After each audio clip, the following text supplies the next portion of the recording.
Hey guys, welcome to Wednesday Night Live with Squadron. I've got my buddies here, Tom and Jeff, as you see, and we are ready for a Q&A night, I guess. You ready, guys? Let's do it. Fat, dumb, and happy. Let's go. We might be here for 5 minutes. We might be here for, well, I don't want to say 5 hours. I'll scare everybody off. I don't think we're not going to be here 5 hours. I'll be asleep. Hopefully in 5 hours. I got all I can do to stay awake for this show. Yeah, I hear you. Well, let's jump right into it tonight. Let's see who's with us. Lawn Care Novice is here, and Ken is with us, and Joseph and Danny, and David says he received his new summer and fall catalog as we have it labeled.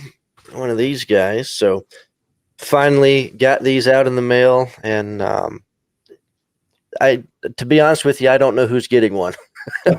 I hate to say it that way, but anybody that pre-ordered the one that we were trying to do earlier in the year or the end of last year, anybody that had pre-ordered one of those, of course, we gave everybody a refund if you prepaid for it. But anybody who had tried to pre-order one of those got one of these for free.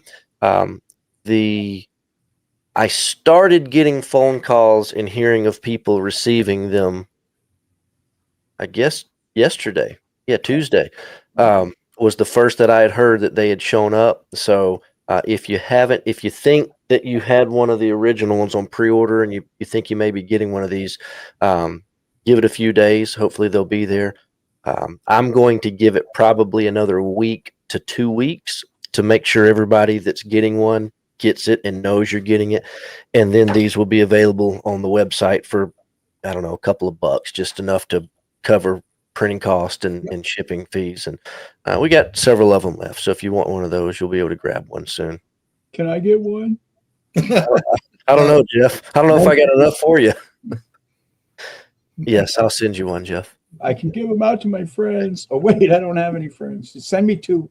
There you go. But it turned out pretty cool. Dave's talking about the artwork on the inside.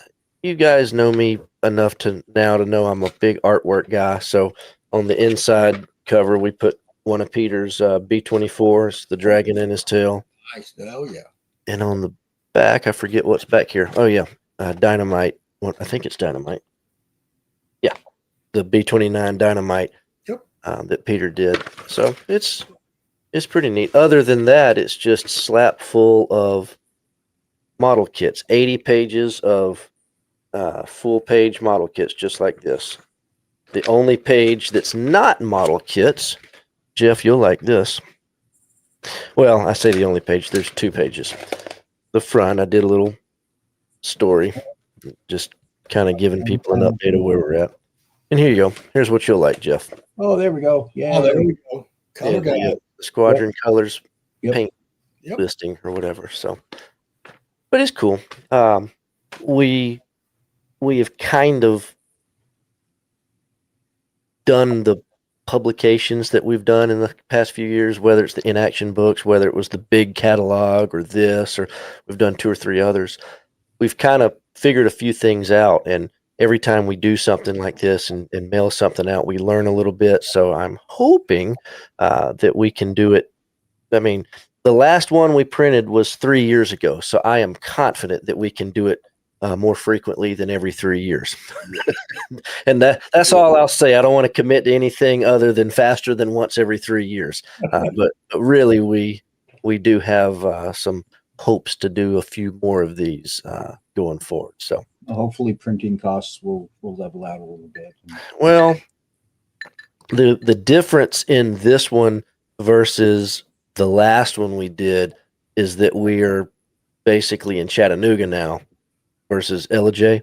Yeah. There's actually people here that do that kind of thing. Like Right. I can drive and see them, and they can print something for me, and I have access to bulk mail services here that I didn't have in LJ. So there's being here, just lots of options that we did not have before. So Let's see. JL says, did anyone have any time to build anything? I assume he's talking about from the long weekend. He's shaking his head. What about you, Tom? Did you get into any models this weekend? I'm working on the ICM 124 scale gangster car. Ah, Now I've got it up to getting ready to paint it. So this is the first model I've been able to sit down and concentrate since my surgery back in April. okay. So I'm getting back into it slowly but surely, but the gangster car, which is a little bit different than what I usually do. Right. I'm looking forward to the finished product because I think it's going to be cool. Are you going to drill it full of bullet holes? It comes with decals for it. Does it? Yes, it does. And Cool. it may be on there. It Yeah, comes with 2 Thompson machine guns and 2 money bags. So here's a question for the hive mind, because I honestly don't know, and Google it at this point, but where did Bonnie and Clyde actually meet their end? Was it was in the South somewhere? Yeah, I You don't. guys know specifically? I do not know. I watched the movie many times, but not lately. I don't remember where they ambushed them at that particular spot. I don't know. Now I do live very close to where they caught the Civil War train robbers or the train raiders. It's just probably 5 miles from my house. They've got a marker on the railroad track over there. John Kaiser says Bonnie and Clyde were caught. They met their fate in Louisiana. So Louisiana. Yeah, that sounds about right. Sounds about right. Always been fascinated with that story. Yes, me too. I saw the movie, being my age, I saw the movie when it came out in 1969 with Warren Beatty. And I thought it was a cool movie. It's an interesting movie. They talked about, they weren't that glamorous looking in real life, but they made them look pretty. Yeah. Yeah, there's the model we're talking about. There's the model I'm doing. It's got those bright green wheels on it. And it's a very, very detailed kit. I was surprised. It's got a lot of work under that chassis right there. And those I see the bullet holes on the box art. So those are decals that it comes with? It's the decals that come with the kit. Yep. That's Wow. it. I'm just All looking for some figures. Hopefully they'll put some out. Oh, I'm sure they will. Yeah. Got to have some figures with it. That's pretty cool. But I'm looking forward to getting that one finished. I got you. All right. And Jeff, you didn't have any model time, I guess. That's not a problem. No. Unfortunately, let's see. What did we do? Saturday we went car shopping. Oh boy. And I will go on record as saying, if you ever don't want to go shopping with your wife for like clothes or Christmas presents, don't ever take your wife car shopping. Just tell her to go pick out what she wants, and then just sign the check, because there you go. Yeah, it wasn't the right color, it wasn't the right mileage, it wasn't the right year, it wasn't the right trim package, it wasn't this, it wasn't that. Finally, I just said, you know what, you go pick out what you want and you just buy it. We're Oh, goodness. You know what it is. Yeah. So it was a whole day of just driving around and I'll tell you what, used car salesman, if you're a used car salesman and you're in the chat, yeah, these guys are merciless, and they have more back. They have like so much scripted stuff. You couldn't get out. You talk to the salesman and you tell them, look, we're shopping, we're looking around at different options, and the next thing you know, the sales manager's talking about how he can do this and that for you, but only if you act today. Oh yeah. You should have tried to sell him a model car. Yeah, right. I should have just brought a kit, sat in my car, and just built one. Built the model while your wife looked. There you go. Well, I'm sure you would have rather have been at home building a model. Yeah. Yeah. I was working on this aircraft carrier behind me, so yeah. I would show it to you, but I don't dare pick it up until it's finished and secured. So it's going to sit right there, and pictures will have to suffice later on. So USS Midway as commissioned. Yep, measure 21. Got that dark blue 5N on the top. Got the number 20 flight deck, super dark. But now that it's done, the paint job is done. It's pretty dang cool looking. I wasn't sure how it was going to look to start with, because most people are probably used to like how Trumpeter did the box art with that brighter light gray color, it's Yeah. not right. So when I started painting it, I'm like, wow, this is really dark. But after it got all done and you put that 65A on the bottom, it just really looks cool. I like it. I'm happy with how it turned out. I want to see what it looks like. She was not painted in the purple blues, so she was actually in the 45 neutrals. Right. So even though it says 5N navy blue, it's actually 5N navy gray. Right. Well, 5N, then you have learned a lot over the past year, as you as you know full well. The navy gray, correct me if I'm wrong, they continued, it was a different color, but they adopted the 5N number. Correct. Name. Just to keep guys from being confused. Right. Right. You know, And this 5N was dark blue, and now this 5N is dark gray. Well, it Right. says 5N, so let's just use it. But by 45, pretty much everything getting painted with 5N was that dark gray color. Yeah. Now, on this Midway, I've been learning a lot about it. It's pretty cool. I've got an uncle who served on Midway. That would have been in the late 70s or early 80s, though. So it was a totally different ship by then. But this ship was commissioned in 45, didn't see any war. But how long before? I mean, it wasn't very long before they changed it up. I mean, it was. Yeah, I don't know when Midway got her first refit and conversions, but I would say probably right around Korea. So I'm going to say somewhere around 1949, 1950, she probably got converted when the Navy started migrating to angled flight decks to accommodate jets. I got you. Jets proved to be problematic on straight deck carriers. I can imagine. Well, it's an interesting kit anyway, so hopefully I'll finish that up soon. And, last week I mentioned I might actually have something for the show and tell in September. Well, surprise, surprise. That's what it is. It's not the door, unfortunately. All right. Well, let's see. Mark Curtis is in here.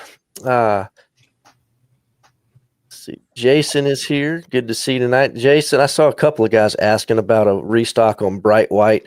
As you guys can probably imagine, bright white is one of the top selling colors, and I apologize that we're out of stock at the moment.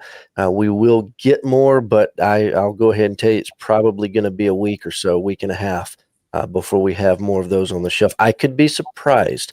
They're out there running paint as fast as they can, but until I see it in a box with a label on it, it's just tons of different colors and tons of different bottles, in the production line. So I got a bottle here I could send you. There you go. Just one. We'll get it. Bright white is on the to-do list for sure. Let's see. Frank is here. Oh, over in Australia. Yeah, we were talking earlier today about your hood, Frank. So I did see your email this afternoon. I just didn't have a chance to get back with you on that, but we'll get you square here in a day or two. Let's see. Alan, how are you? He got time to work on his carriers. Good deal. Need some more paint. Let us know what paint you need. Yeah, JL's asking which carriers he's working on, and he says Carl Vinson, so CVN 70 and 71. Awesome.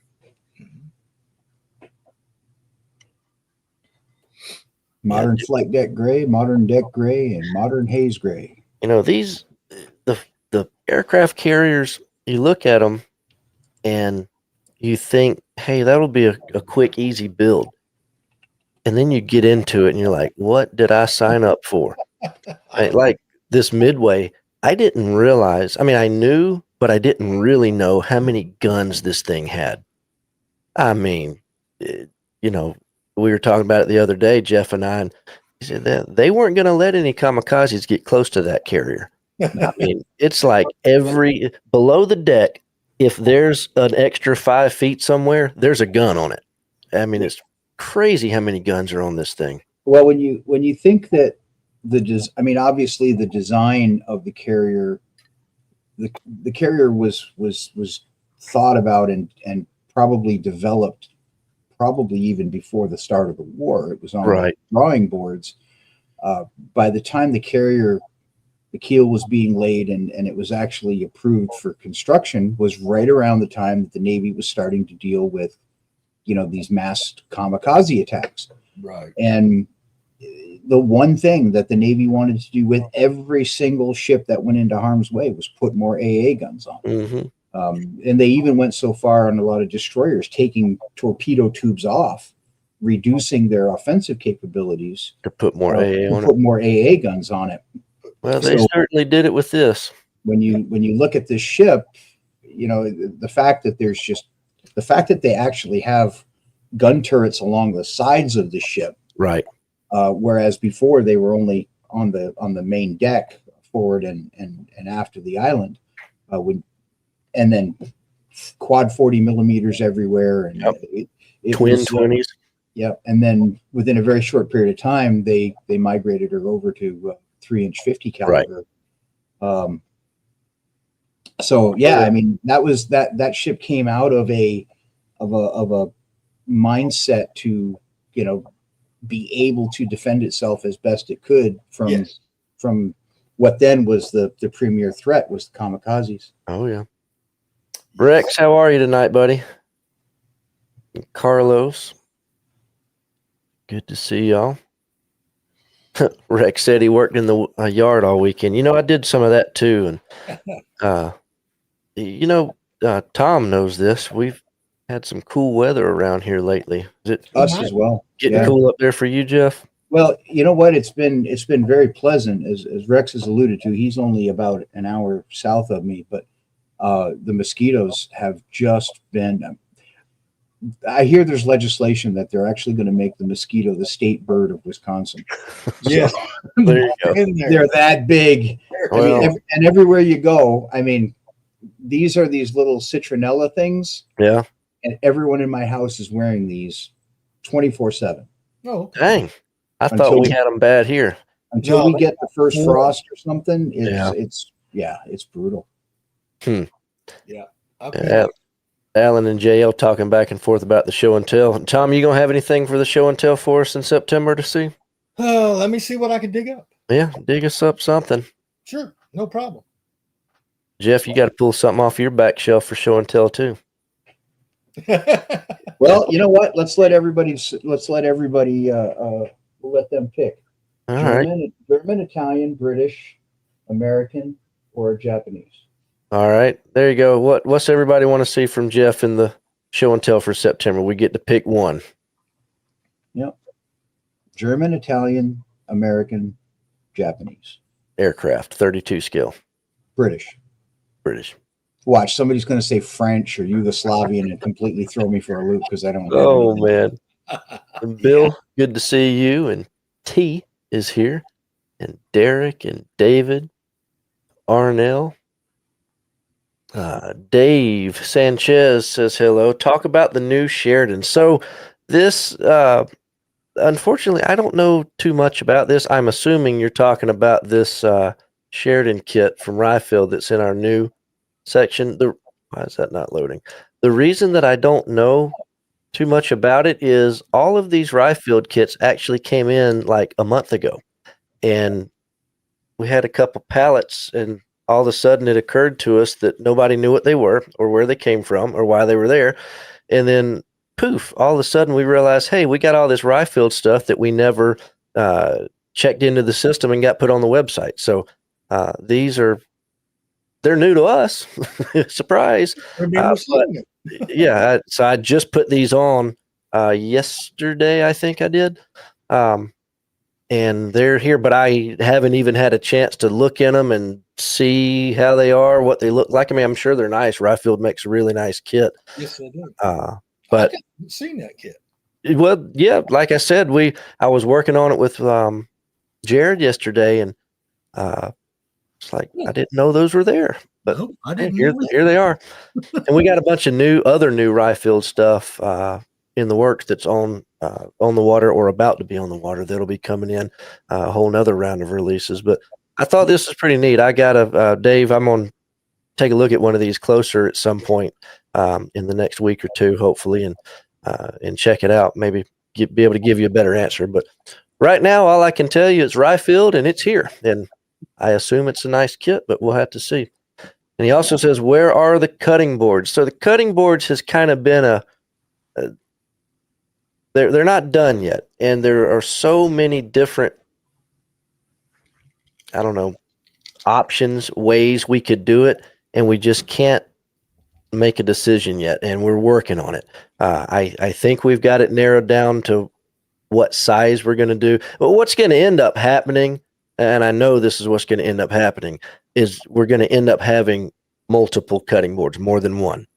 But the question is, what do we do first? You know, I've been talking about putting the scale rulers on it. Well, the problem is there are so many different scales. When I put them all on there, it looks silly. So then I start pulling them out, and I'm like, well, how do I do it? If we do aircraft scales, well, what about ship guys? What about armor guys? So, I mean, what's probably going to end up happening is we're going to have one, you know, with the aircraft scales on. And the other option is just to leave the scale rulers off completely and then just make actual scale rulers. I mean, so we've got several options, but as soon as we pull the trigger on it, it won't be the manufacturer is lined up. They're ready to go. They have several different artworks. They're just waiting on us to, like I said, pull the trigger and tell them which one to cut and print. And then we'll have them just a few weeks after that. So we are working on it. We hadn't forgot about it. It's just we want the first one to be good so that we sell a bunch of them and then we can justify making several other versions of it with different things. So yeah, we'll get it. And I hope everybody likes the first one we do. But like I said, we'll do the best we can on that. Yeah, you guys got to have a cutting board. Do y'all use cutting boards? Yes, I do. Tom? You do, Tom? Yes, I do. Yeah. It's your it's your strictly your green cutting board. Just a regular old, yeah. You know. I mean, now what do you use it for? Like my cutting board, it's my desk. Yeah. I mean, you see it back there. I mean, it's half covered in paint because I use it as a catch my overspray when I'm airbrushing. I use it just like you do. Okay. I use it cutting out tape if I'm taping something off. Yep. I'll put regular old masking tape down and I'll cut it because I want a nice edge. Right. I use the cutting board to do it that way. Okay. Cut them to any size, that I want. And my workbench is an L-shaped counter, and I have a piece of tempered glass on the long side, and that's where I do assembly and building and stuff like that. Because if I get glue on it, I just take a razor blade, scrape it off, good to go. Exactly. And then I keep my cutting board. Actually, I keep it laying vertical, set vertical in between two of the drawers. And when I need to scratch build or do any kind of cutting, most of the time I just use the glass. And so your cutting board's not covered in paint then? No. Yeah. See, mine's covered in paint, and that's why I can't get past how to do the artwork on our cutting board, because we've got some really cool designs, but I just know mine's going to be covered up in paint anyway. Well, it's a piece of equipment that you use. That's the way I look at it. But yeah, okay. It's a tool. It's a pretty tool. But yes, at the end of the day, it's a tool.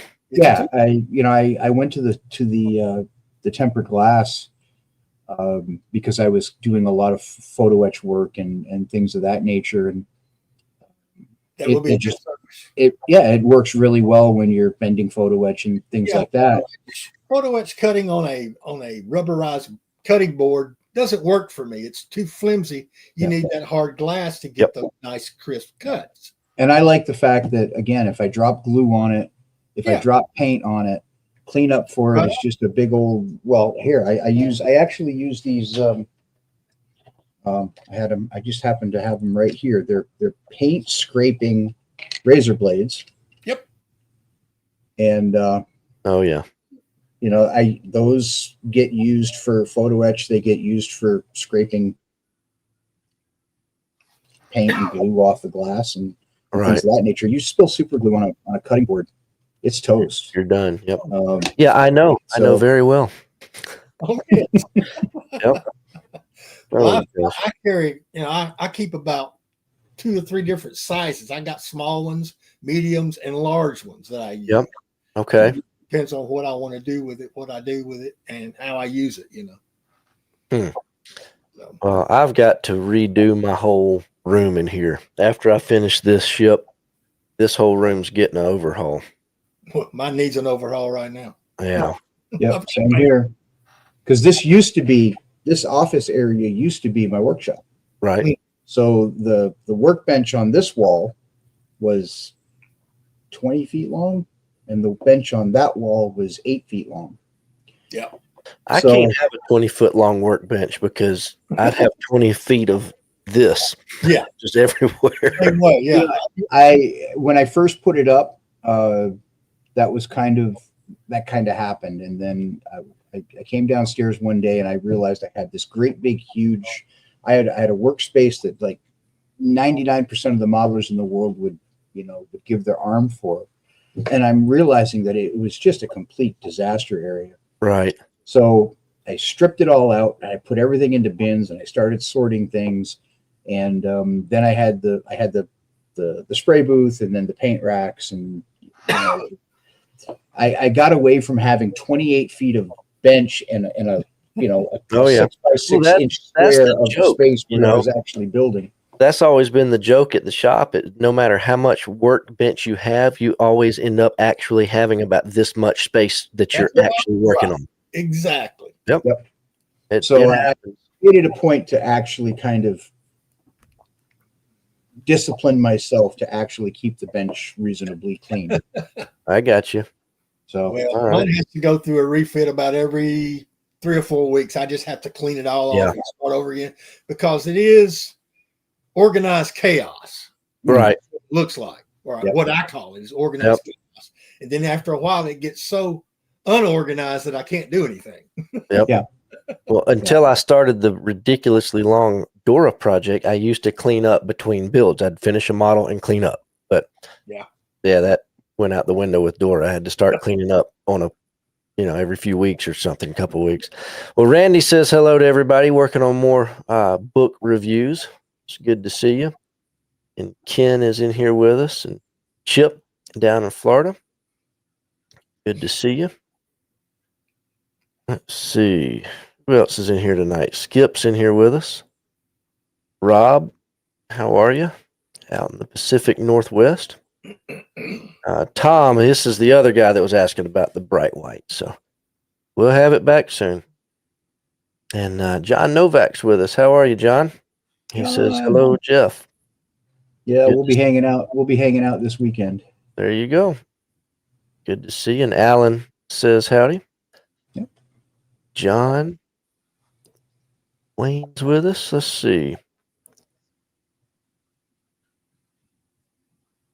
Got all sorts of guys with us tonight. Anybody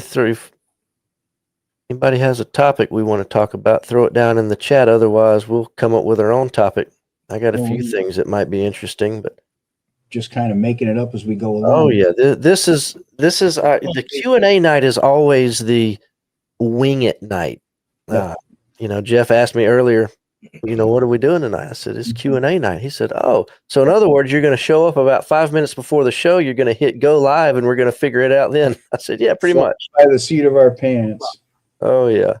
So here's one for us that All right. that Counting Beans had, which is, I don't think it's the same person as Beans, who is from the Madison Club. Right. Our young lady builder. But Counting Beans says that it would be nice to see some shop tours. So maybe what we do on one of the show and tell nights is we have everyone include a picture of their workshop. Yeah, if we can, we did something similar to that about 2 years ago when we first got started. But I mean, you guys are great. I love everybody being here with us on Wednesday nights. I mean, we got 160 people right now, but back 2 years ago, the first time I tried that, we had 10 or 15 people. So show off your workbench night was really, really fast. Yeah. But we hadn't tried it since then. So we'll do that. Tonight being the Q&A kind of make it up as we go night, we actually have a lot of the future shows. We're starting to get some things planned several weeks out in advance, believe it or not. I still am working on the believing it part. But so next week, I'm going to be gone, but we're not going to cancel the show. I have my wife's blessing to do a probably relatively short show from the show. We're going to be on vacation. It's our family vacation week. So we'll get on here next week and just say hello for a few minutes. But then the week after that, we have the show and tell, which is the 17th. And I'm looking forward to the show and tell. The week after that, the 24th, we're going to have another triple play. And it is going to be another back to the bench, but this time it won't be Tom. We got another guy coming in to join us. You saw his model at Nationals. So, but I'll keep it at that for now. And then the rivet counting section that night, actually, if everything lines up like it's supposed to be, is not going to be Jeff. We got another guy coming in to talk about some interesting things. So we'll see how that goes. And then the 2 or 3 weeks after that, we've already got those planned out too. So it's kind of cool. So let's work in addition to the normal show and tell, we'll work in a workbench room, but workbench, man cave, whatever you call it. Kind of see where everybody builds their models, see your stash, show off, just whatever we want to show off. That'd be kind of cool. So great idea, Jeff. We'll figure out what week to do that. Sounds like fun. Heck yeah. Maybe I can get my room fixed up by then. I was going to say, it gives me a reason to have to clean the shop up. Yeah. There you go. Yeah, that's true. And the other thing too, talking about shop tours, hobby shop. One of the things that I want to talk with Dad about is, I know he's got, like John Novak, for example. There's a lot of nice hobby stores that work with MMD, and some of them may not want people to know that. Some maybe don't mind. And I mentioned John because I know he doesn't mind, because it's going to be one of the first hobby shops that actually has a full display of Squadron colors. So that's going to be very cool. And when you walk in a hobby shop and you see a big old Squadron colors paint rack, there's no hiding where you got that from. But anyway, my point was, I've been wanting to do a Squadron shop tour, but we just hadn't done it yet because the shop doesn't look how I want it to yet. It's looking good. We're getting it better every day, but still, before I show it off on video, I want it to be perfect. But point is, people like John with his cool hobby shop, there may be some other neat hobby stores that we work close with that we could showcase and show off and promote, which would be really cool. One of the other things that I'm working on getting on here, we've had the curators at the museum come on and that kind of thing. I want to continue that. But one of the other things I want to do, we had a lot of good feedback from the IPMS Nationals guys promoting their show. And of course, we did that, multiple times because that's such a big show. We did that with the AMPS guys. We did it with the Wonderfest guys. What I want to do in addition is, perhaps once a month or once every couple of months, however it makes sense, have several of the local show guys all come on. Maybe we have 3 or 4 guys and we come on and we promote the local shows. I'm unfortunately not going to be able to go to the Murfreesboro show right up the road in November, but I emailed one of their guys today and said, hey, which one of you guys would be the guy to come on the show and let's start promoting your show? Because the Nationals are great. Everybody should go to the Nationals. But there's a lot of local shows. Jeff, you got a couple of shows up your way. We've got several shows here. And everybody else, I never talk about model shows out in California or out in, Dave, out in Arizona where you're at. It's not that I don't want to. I don't live out there, so it's not on my radar. But if I can hook up with some of these clubs and, we have promote the local show night, and I have 3 or 4 or 5 or 6 or however many guys from different clubs. Give everybody 10 minutes, 15 minutes, whatever. Here, this is our show. We're doing it here. This is what we do. You should come to it. And that way we can start promoting all the local shows, in the same way that we try to promote the big national shows. Absolutely. Yeah. I know we've got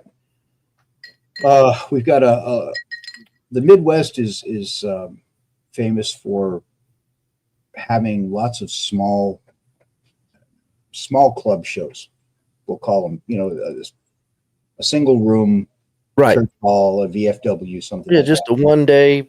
Yep. Show up in the morning, do the show, and go home.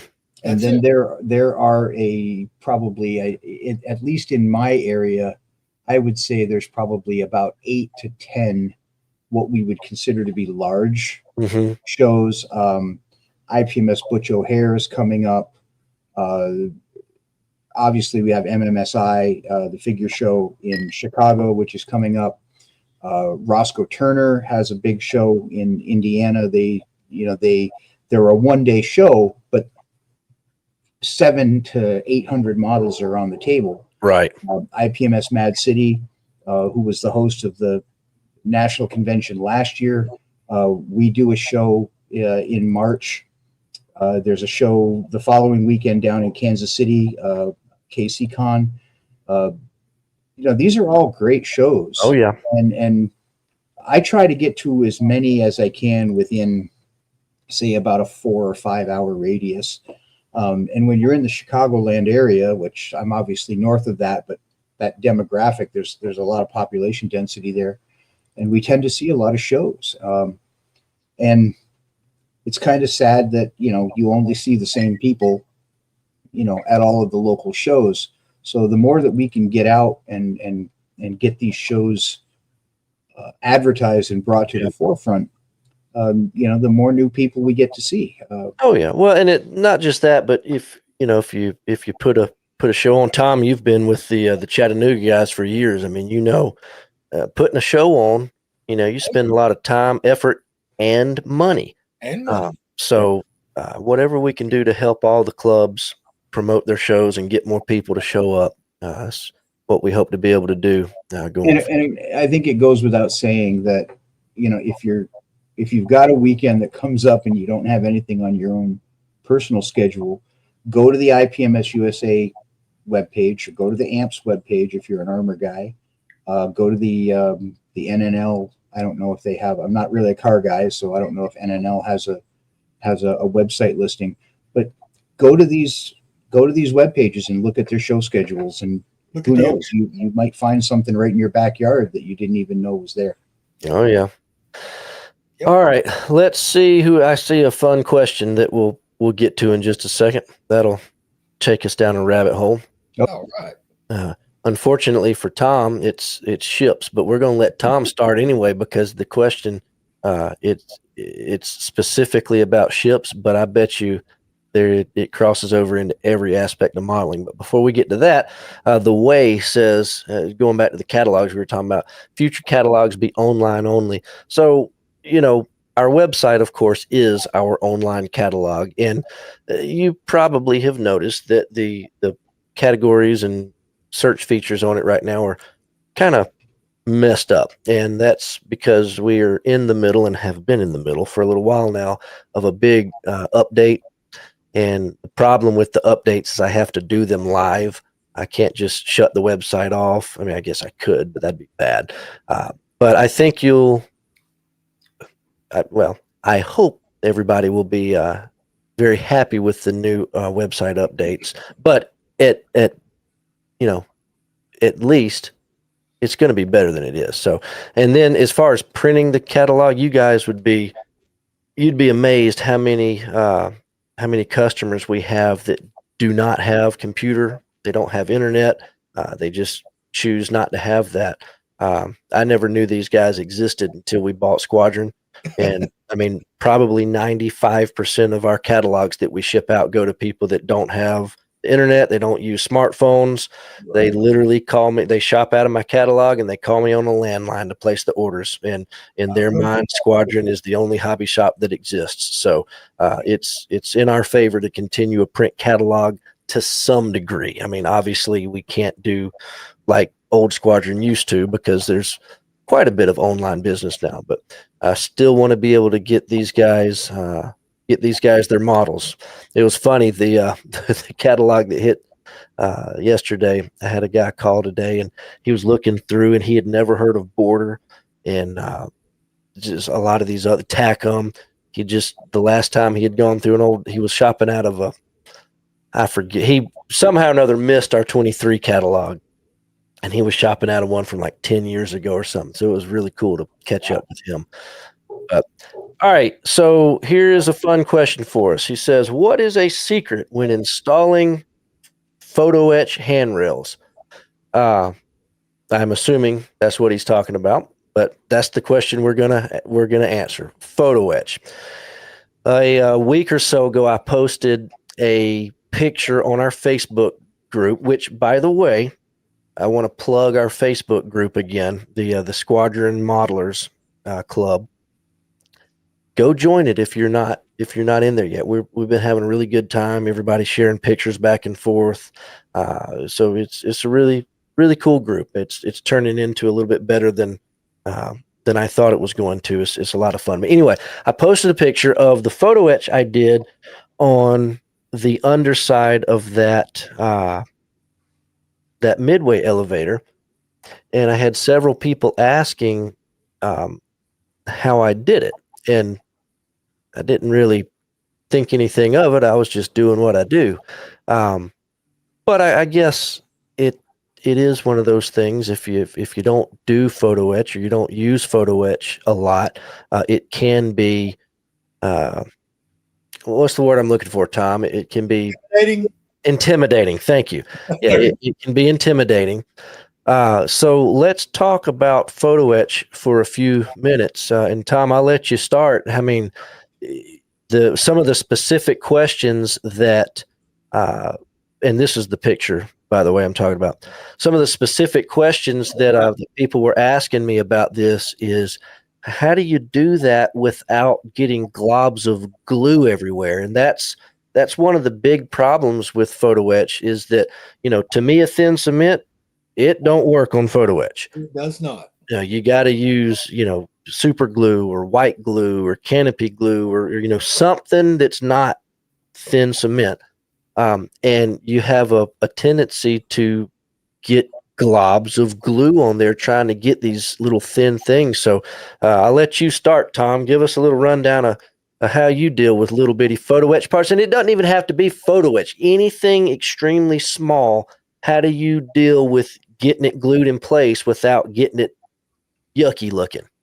Well, I use tweezers to hold stuff like that right there. The smaller photo etch, I use the thicker super glues. Okay. Thin super glue gets away from me pretty easily and it goes everywhere. So I use the thicker stuff, and I'll usually put it on a old bottle cap. I'll squeeze some out, and I'll use a toothpick to apply it to the surfaces I want to use it on. And that way I can put it on exactly how I want to. And that's the way I deal with it. I don't use it straight out of the tube.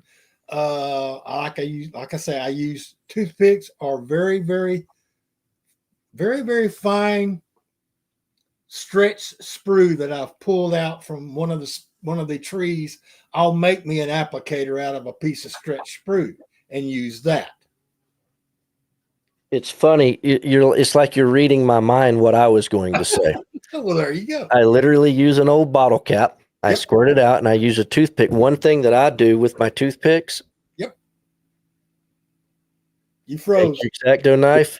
Yep. And shave them really fine, because on my photo etch rails like that, you can shave your toothpick not to a point, but to a flat, like a real flat. Yes. And get your super glue on there, and you can slide it up under the rail. Exactly. You don't need much. And one of the other things too, and Jeff, I'll let you tell us your little tricks here in just a second. One of the things that, and this might be an unpopular opinion. This is just me.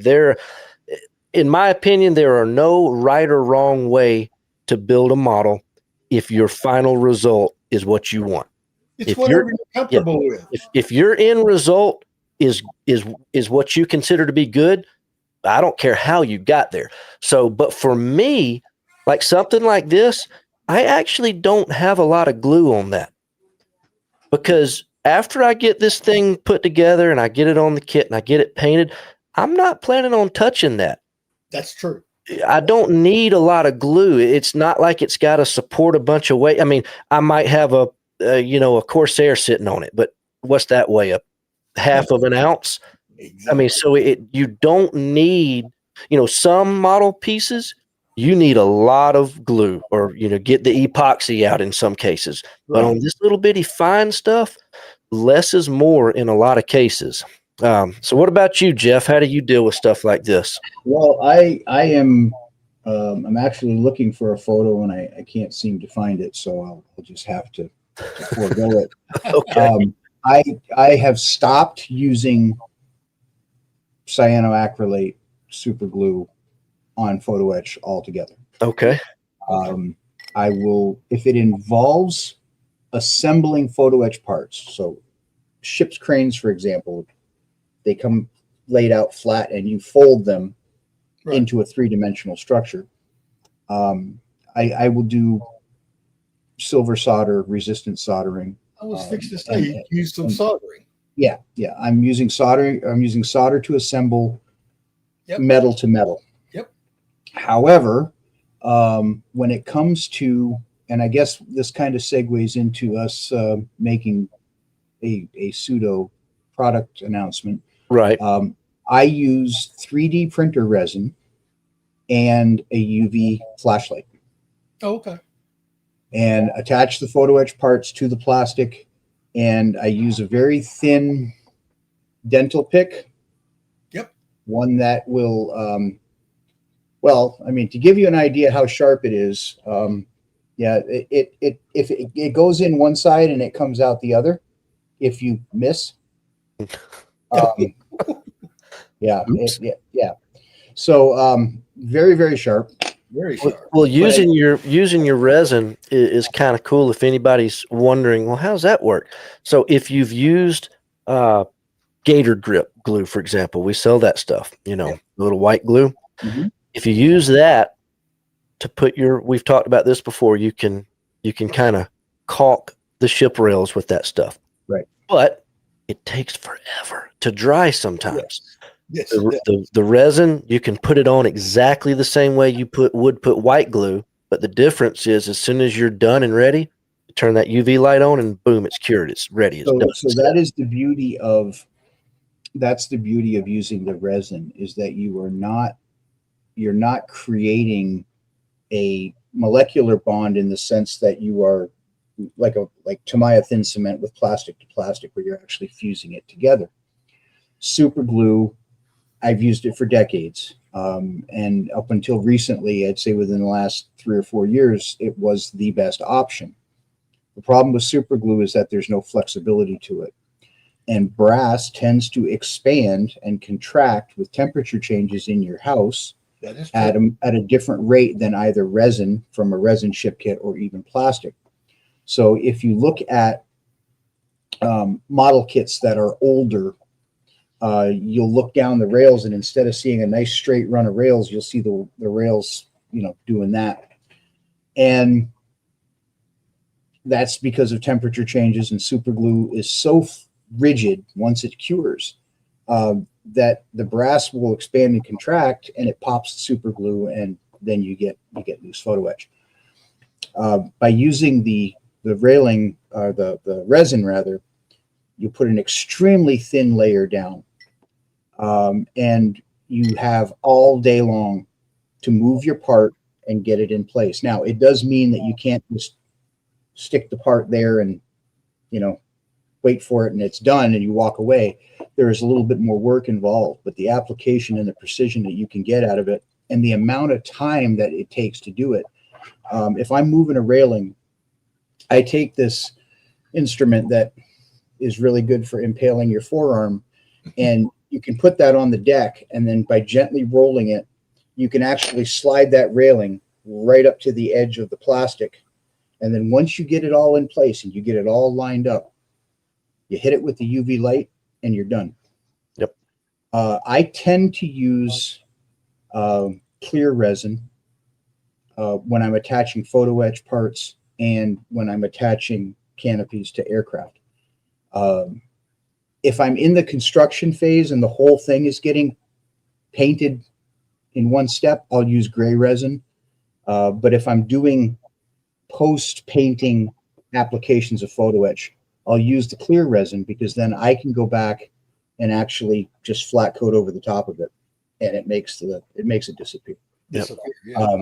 It works extremely well for cars, for you car modelers who want to put the badges like on the fenders, any of the trim pieces, the little photo etched key inserts where you put the key in the door, those little round buttons. Guys replace all of that stuff with photo etch parts.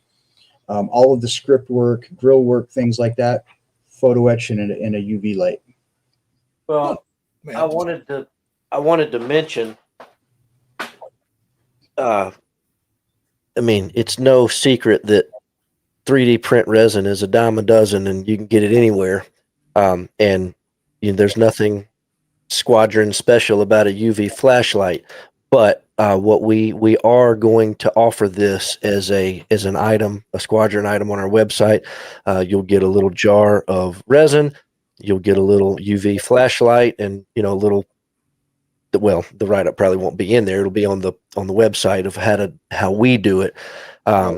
What's holding us up at the very moment is we're just trying to make sure that the little bottles that we're putting this stuff in is UV proof. They're going to be like black bottles that you can't see through, because if the sunlight sees it, you're done. So if your model room, if you got a window in your model room, don't use 3D resin like we're talking about unless you close your window, because if it can see the sun, it's curing.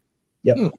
Even in overhead light, it'll slowly start to right. Yeah. Any UV will cure it, but these little well, yep. On the camera you can't see it, but for me it's purple. But it's just we have access to these, and we have access to 3D print resin, so we're just going to be something that we offer on the site. So this is something I call them 3D welding kits. I originally marketed them for customers who were buying tracks, and then I found out that anyone who's ever built a resin kit or even a 3D printed kit, sometimes you'll find little sink marks in them, little pinholes, air bubbles, things like that. They work exceptionally well for filling in pinholes in resin kits and things like that. 3D kits have a tendency to break quite often because they're kind of brittle.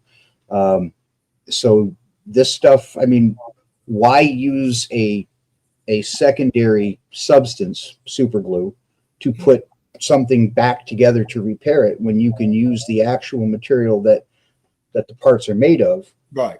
And then you just simply continue the curing process. So I love the stuff. I use it for everything. Because I'm in the 3D business, I have lots of resin laying around. But ever since you told me about that, I kind of like doing it. But like I said, everybody's got their own way to do things. I can't completely eliminate the CA glue from me, though. No. Because it's an instant hold. So like I was doing one earlier, and it was a long stretch of rails.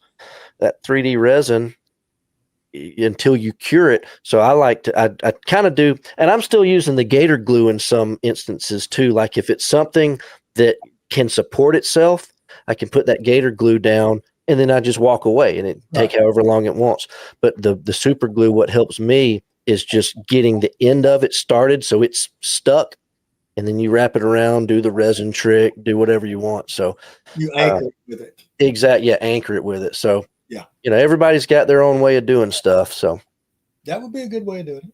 it's, Well, and it's when you neat. think about it, I mean, I still have model friends that use tube glue. Yeah, tube glue is one thing that I have completely gotten away from and, using. and I have as well. But there are people who are comfortable because Right. that's the way they've done it forever and ever. Yeah, that's true. I have a very good friend of mine who is a phenomenal modeler. Did not like even the concept of using an airbrush. Right. And then I kind of shamed him into it and said, okay. And I actually gave him a kit. I gave him a Tamiya F14 kit, that's not a slouch kit. It's a really, really nice kit. It's one of the best ones Tamiya's ever done. I said, I'm going to give this to you, but if you're going to do it, you're going to airbrush it. Yeah. Well, now he's hooked. He airbrushes everything because how could I have done this for so long by just using a fuzzy paint stick? That's so fun. there are things that I think if you're happy doing what you're doing and you don't want to try anything new, then by all means keep using tube glue and fuzzy paint sticks. But I think that's why we offer so many different things.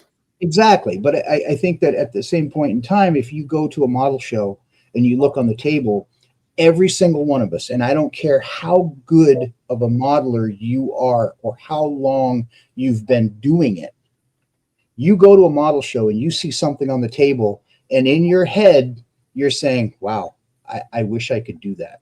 Exactly.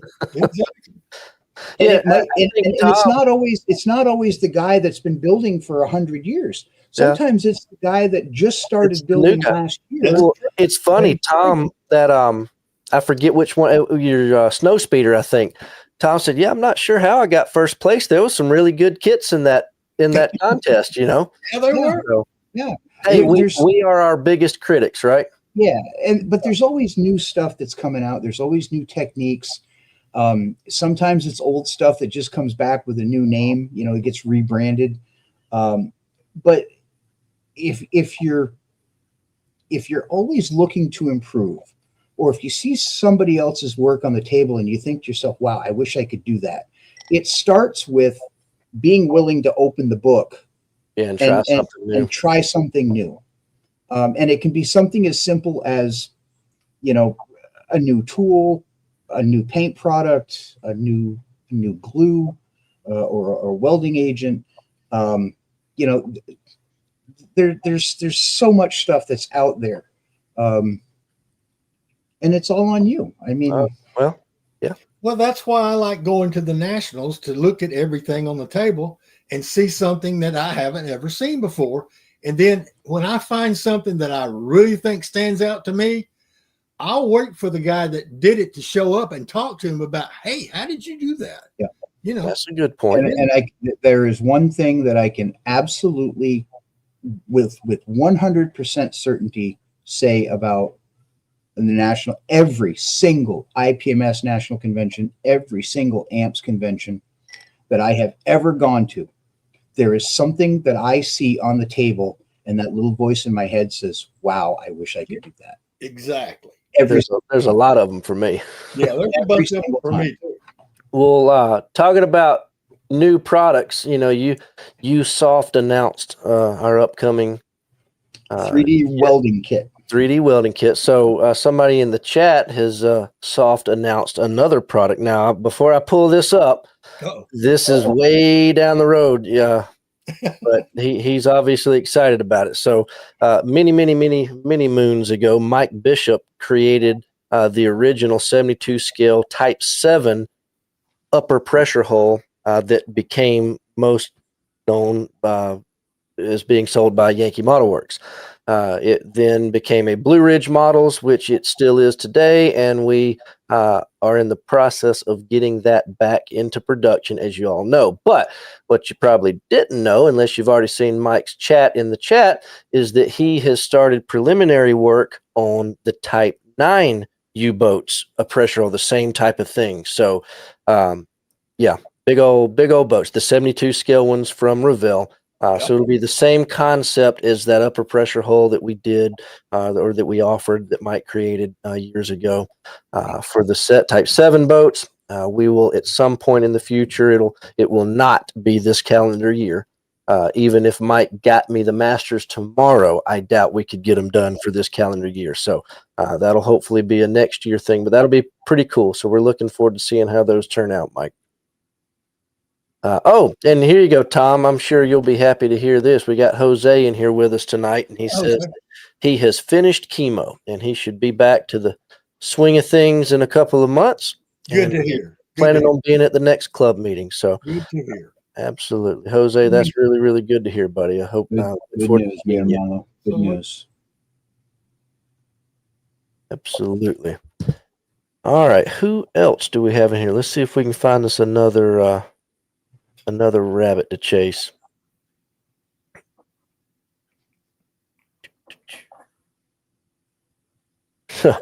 Nick says we need more artillery kits. Well, one of the future, I guess it'll be rivet counting episodes. If you're an artillery guy, you'll get a kick out of one of the discussions we'll have at some point in the next few weeks. Okay, so JL has asked about the new TACM big box ships. So TACM has a new, and this is kind of cool. Jeff, I don't know if I told you about this. Maybe you know without me telling you, but TACM's got a new 350th scale kit coming out, and they're doing it in two ways. Let me pull this up real quick. I know nothing. In my best Sergeant Schultz voice, I know nothing. Nothing. This is catching me off guard. It won't let me. Oh, here. We'll do it this way. There we go. 350th scale Soviet destroyer. Wow. And this is coming, I don't know, it's going to be a month or two at least. But they are doing it this way. And they are also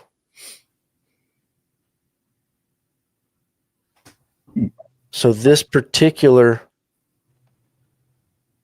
class of destroyer, the Soviets apparently sold them to the PLA. And in the 50s, they were used this way. I'm still learning about these destroyers, as you can imagine. But these are being released by TACM, and they're doing a big box that's going to include one of each. I honestly don't know how well the big box is going to do, unless you just happen to want a PLA version post-war as well. But this particular one, the Soviet, the 1942 version, I think this is going to do kind of good. The only other, to my knowledge, unless I'm forgetting something, the only other Soviet destroyer in 350 scale Trumpeter's got, I forget which one it is. It's not this one. They've got another one of the Soviet destroyers. So I don't know. It's just a kind of out of the left field in the ship world. And those will be here, I don't know, maybe in November, somewhere in that ballpark. But JL, I was just informed about these this week. It was sitting on my desk when I got back from the weekend, so I'm learning about them too.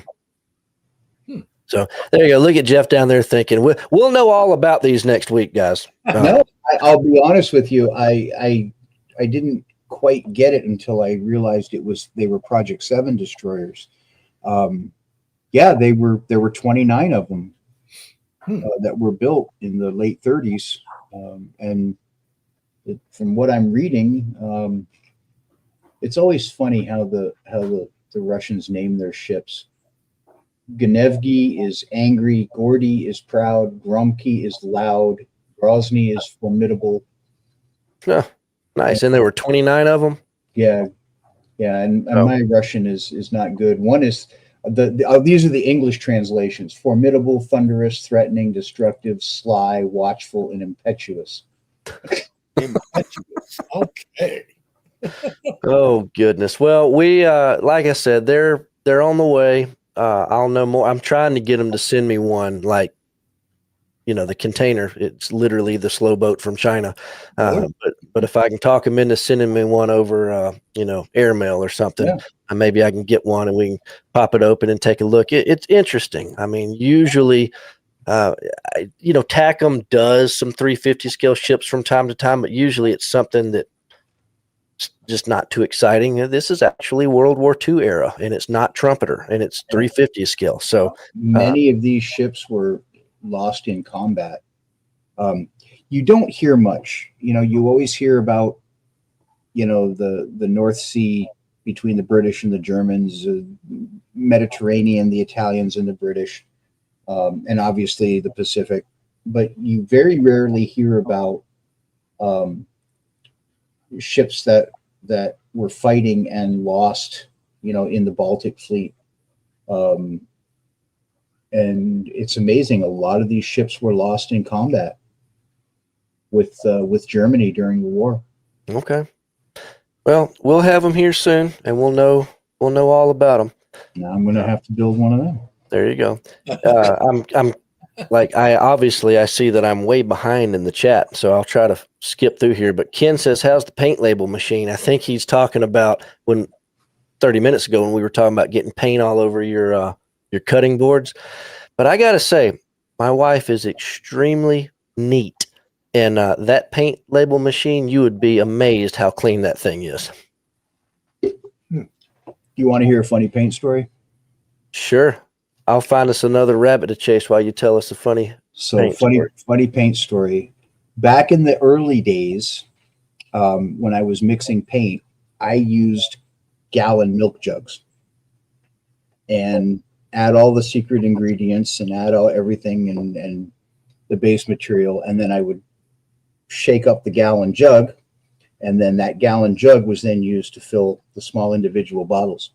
So while you're still looking for another rabbit to chase, I got us 2 rabbits. So you finish up. I apparently everyone who's ever bought a plastic milk jug, sometimes you twist the cap and it pops. Yep. Well, I put the cap on and I started shaking the bottle of bright red paint, and the cap came off. Oh boy! And I had about 3 shakes before I realized what was happening, and I looked like a murder victim. I was gosh, covered in red paint from head to toe. It would be the red paint. Yeah. Yeah. There you go. In fact, I think my daughter actually came down and drew a chalk outline of a person on the floor. This is well. Before I pull up this next one, I gotta say this first. Nobody, no person, in my opinion, is any more important than any other person. So in the way that I'm about to mention this person, I mean no disrespect to anybody I don't mention. I just happen to have been friends with this guy. And yesterday we lost Lucky Luckadoo at 103 years old. wow.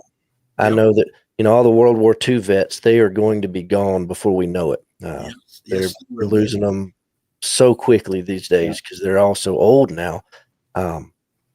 But like I said, you guys probably have friends that, we lose all the time. But like I said, I happen to know Lucky. Yep. I was lucky to know Lucky. Yep. And it was very cool. I met him last year when I did that interview with him for our YouTube channel. And so happy I got to do that. He was a great guy.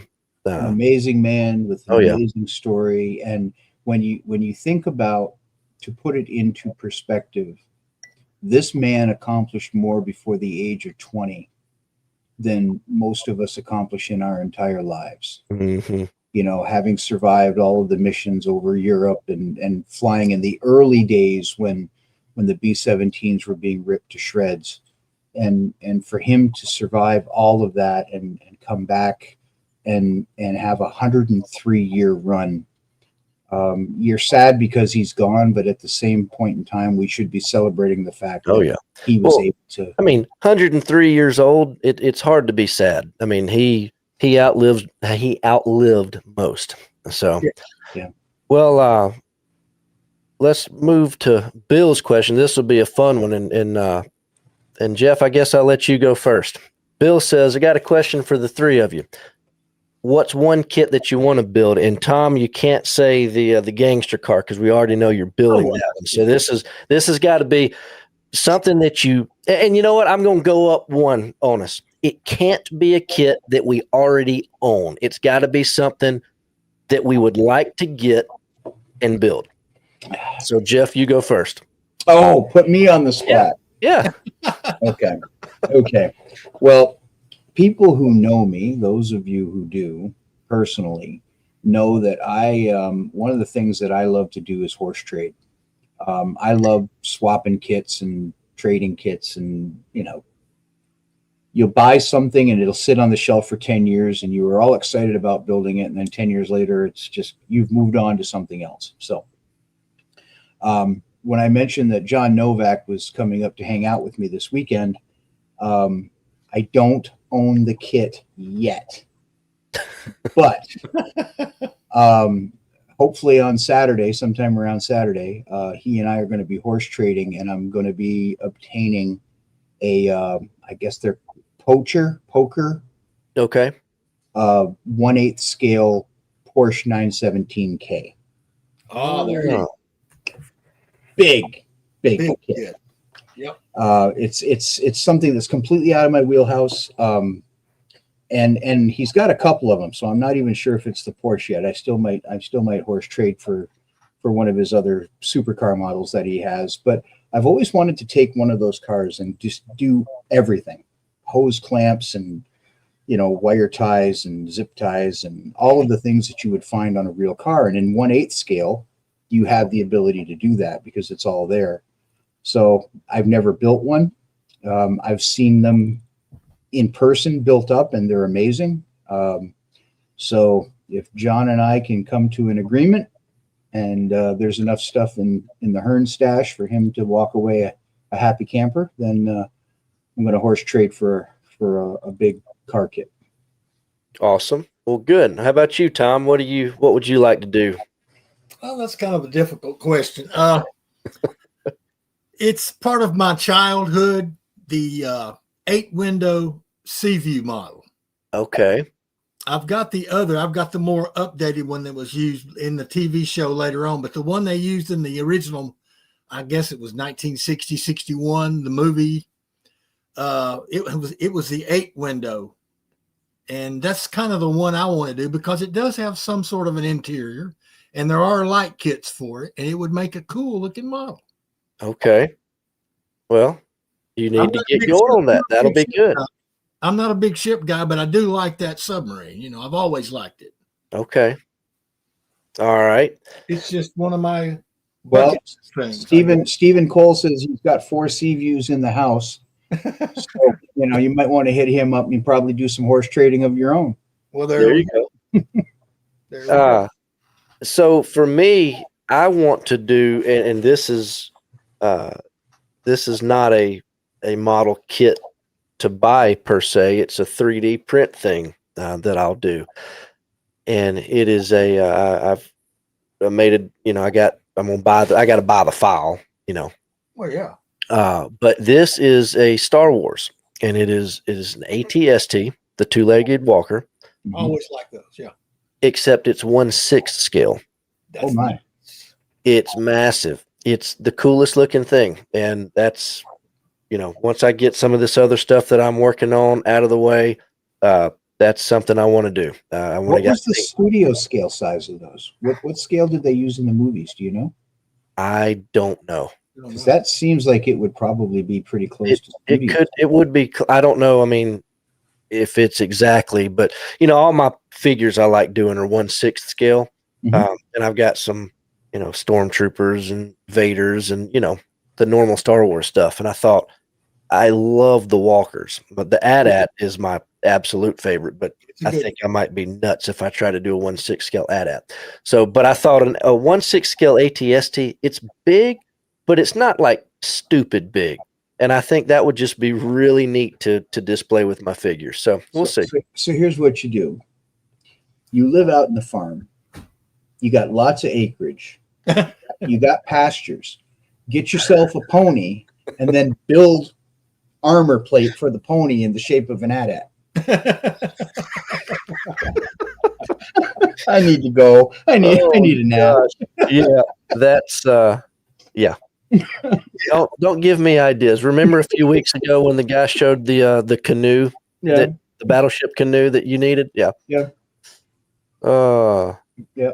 Yeah. Just get a pony and then just foam core and yeah, we'll do some dry brushing, and you'll have your very own studio scale AT-AT, and the only thing you have to do is feed it and clean up. There you go. Yeah, clean up after it. Jason's asking when the canopies are going to be available for the Mini Art Razorbacks. I actually don't know. Probably soon, but I hadn't seen them come across the item lists yet. And if anybody missed my talking last week about the advanced add-on parts for our Razorback that we did, our Razorback was the basic version, but if you'd like to convert that, or well, not convert, upgrade that to the advanced version, we are going to be selling the photo etch fret and the extra sprue that's got all the open panels. Those are going to be available, but we're not going to advertise them. We're only offering those to people who bought one of those kits from us at the Nationals. So if you did, shoot me an email, let me know. They're $15, or they're somewhere around $15. Send me an email, let me know you'd want one, and I'll put you down for it. They'll be available probably in November, but we're going ahead and making the list now. Well, put me down for a couple. Yeah, I figured you'd need some, and I know Jeff probably needs one or two, and I know I need a few. It's neat.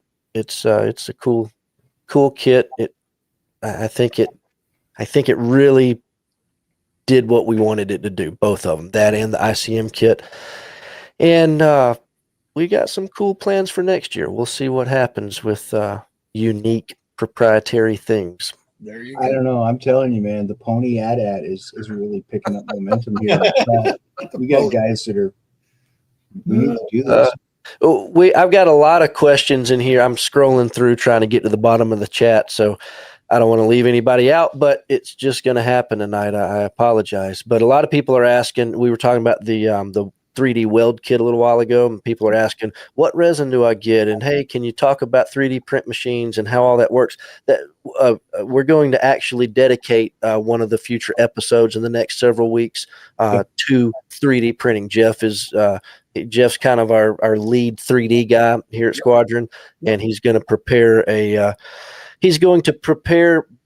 the basics of 3D printing without giving away Colonel Sanders' secret recipe, of course, and give you guys a glimpse of what is involved in 3D printing from a manufacturer's point of view, where we're printing dozens and hundreds and thousands of parts, and also give you an idea of what it looks like on the hobby side of it when you've got one printer at your house and you're just doing things for fun. So we'll answer all those questions on that show in the coming weeks. Yeah, and it'll incorporate the basics of CAD design as well. Oh yeah, and what we have to go through.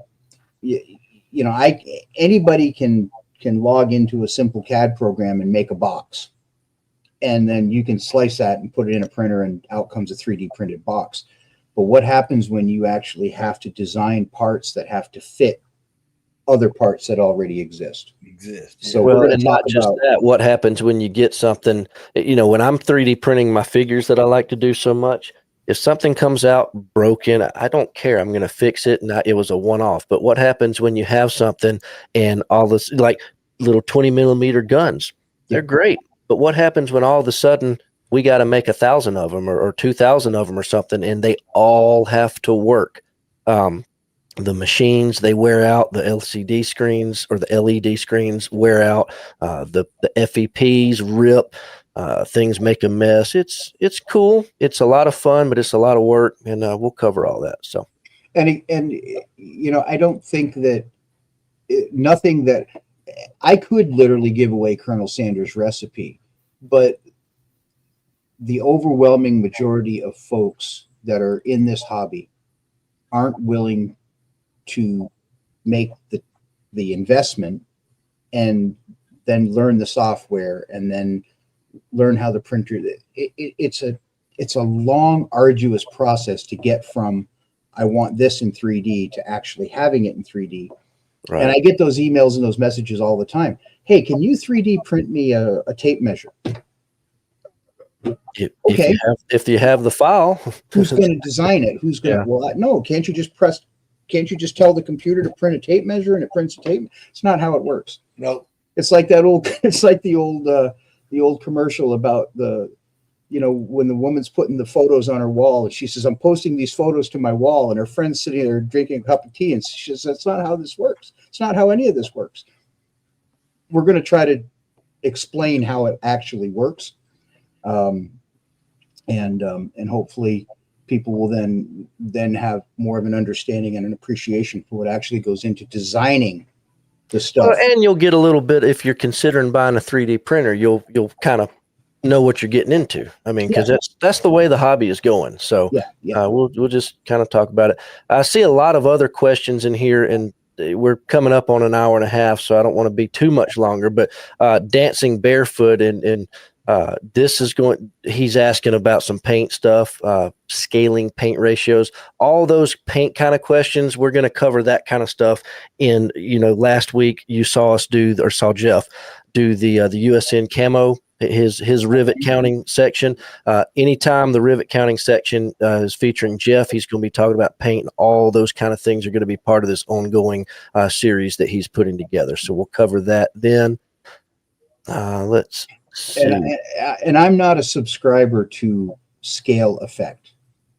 That to me, it just kind of it just makes me cringe. There's environmental conditions that change based on how far away something is from where you're standing. If you ever look up in the sky and you see an airplane flying at 1,000 feet, you can read the writing on the side of the airplane, and you can see that it's white with red letters. But when that airplane is at 35,000 feet, unless the sun is glinting off it, it looks like a black dot in the sky. So scale effect is kind of a thing, but not really a thing. And painting something lighter to replicate distance and environmental conditions, that is entirely your eyeball, your perception type of thing. There is no standard, and I don't think there ever will be. Nope. Stuart's asking about our Lexington battle cruiser. Stuart, unfortunately, we kind of permanently paused that project a while back. The lead designer on that, had some other things come up, and he just wasn't able to devote the time needed to that. So for the moment, that is kind of not going to happen. Not to say we won't ever come back to it, but that is no longer on the table. Oh, wow, look, I just got to the end of the chat. That's cool. Okay. Well, so I got a couple of quick, hopefully fun questions for you. You do realize that fun for him, Tom, fun for him means work for us. I understand that. Keep that in mind. I work with him every day. Oh, yeah. Yeah, I'm just picking. Yeah, you should see the massive mountain of products he's been dealing with the last few days. A lot of good stuff. But so here's you a question, Tom. Okay. We're going to go back to something we talked about at the beginning of the show. These local model shows. Yes. Jeff talked about he gets to go to a bunch of them. Now you've been around this area, and I know it'll be the same thing for Jeff up in his area, but we'll let you answer this question. Sure. You've been going to these model shows in our area here in the Chattanooga area for years and years and years. Right.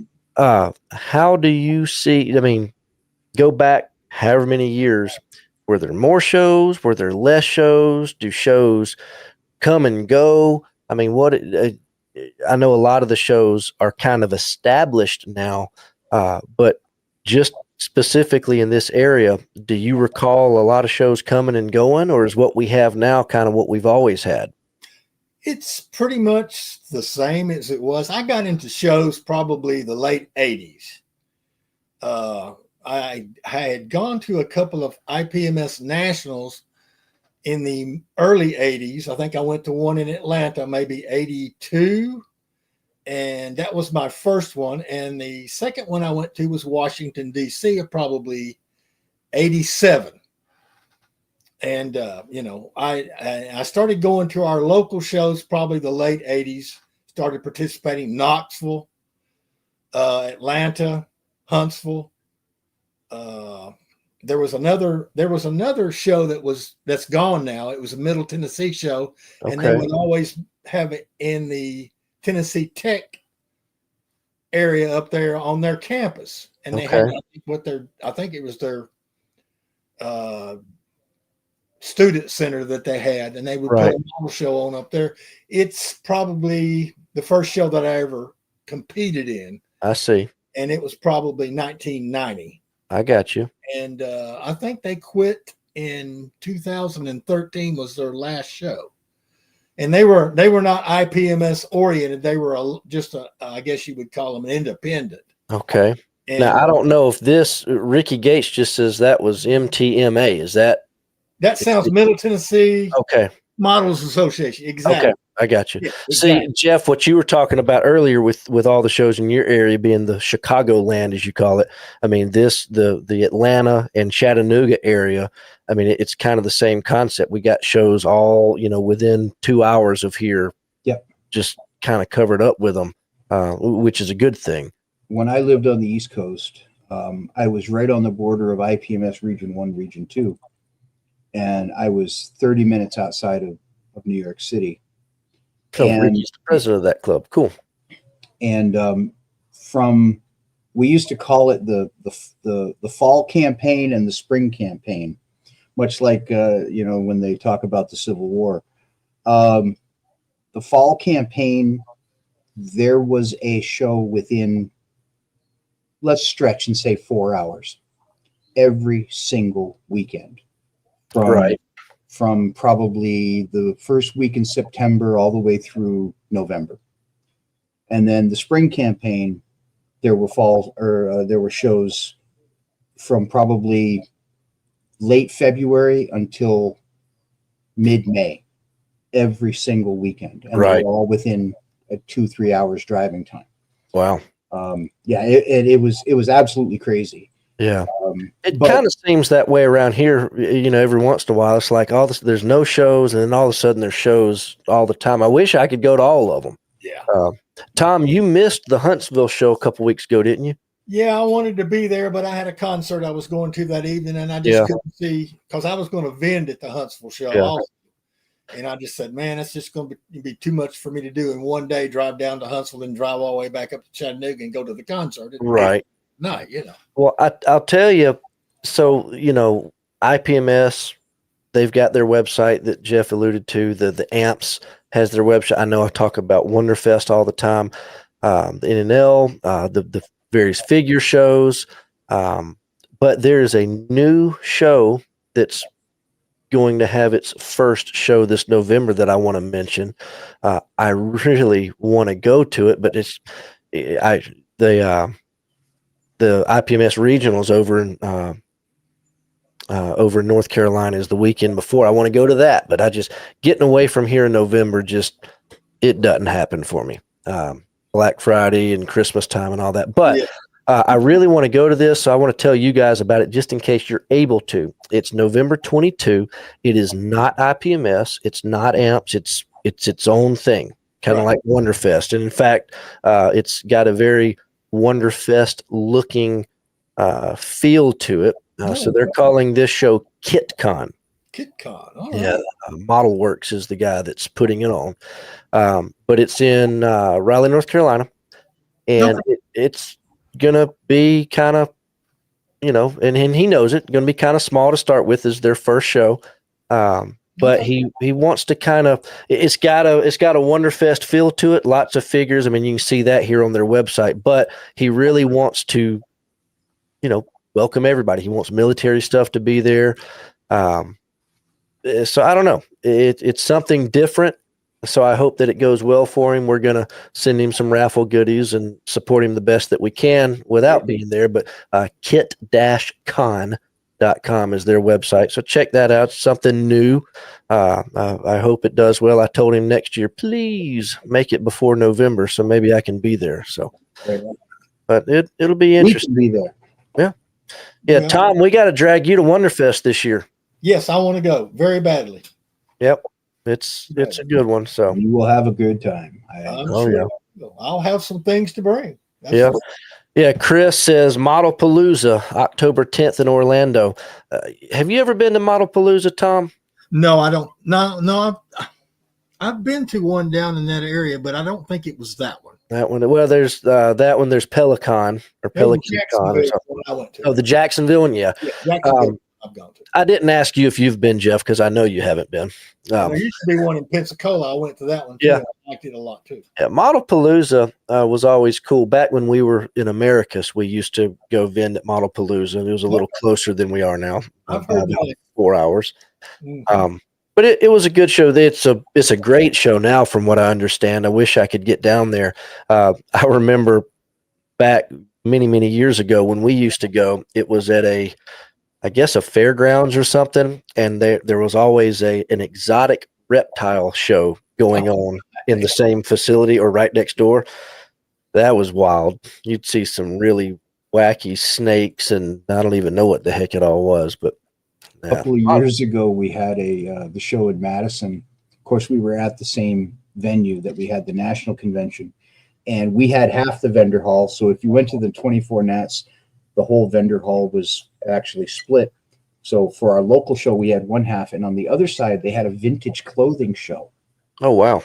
So along about noon, we've got all these basically hippies from the 70s with tie-dyes and bell bottoms and walking around the model show, and every one of us are like, we've been sniffing too much glue.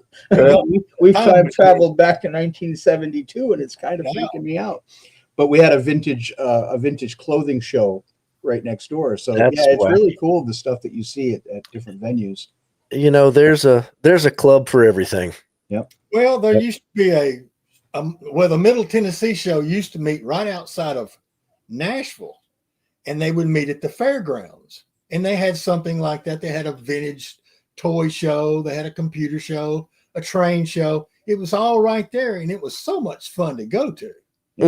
And I enjoyed it. And then, it just disappeared. Yeah, it happened. Well, and I think that Ricky actually brought up a good point, and I think that it's an overriding point for all shows, no matter where you are. They ended their show because of cost. Yeah. And when you look at you don't make money doing a model show. You don't. If you're lucky, you break even, and it covers your vendor tables and your venue, and so you can do it again next year. So you can, hopefully you make enough money so that you can do it again the next year. But we have to remember that a lot of the spaces that model clubs rent, they also have bills to pay. They have their electric bill and their utility bill and everything else, and their rates go up as everything else goes up. So the days of us getting a VFW hall for $100, right? And having a model show, those days are long over. Yeah.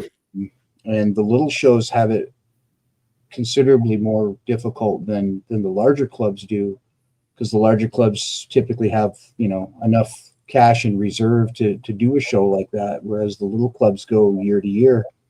And if they have a bad year, if they have a blizzard or something like that and nobody shows up at their show, they're still paying for the venue. Oh yeah, that happened to us last year. We had that problem. Yep. Yes, we did. Yeah, I know. I was there. I was supposed to be there. Yeah, that's true. Yeah, he got snowed in at my house. Snowed in down in Chattanooga. Got the Camaro in the ditch and everything. Well, I wasn't going to mention it, but since you mentioned it, that was hilarious. Well, hey, I mean, I know how to drive in the snow. It's just y'all don't even own. I can't even say you don't know how to plow or salt the roads because you don't have. Well, I think we have like one snow plow. It's in the back of a shed, and they took the wheel off of it, and they were looking for the wheel while it, when you were here. So, yeah. No, it's all good.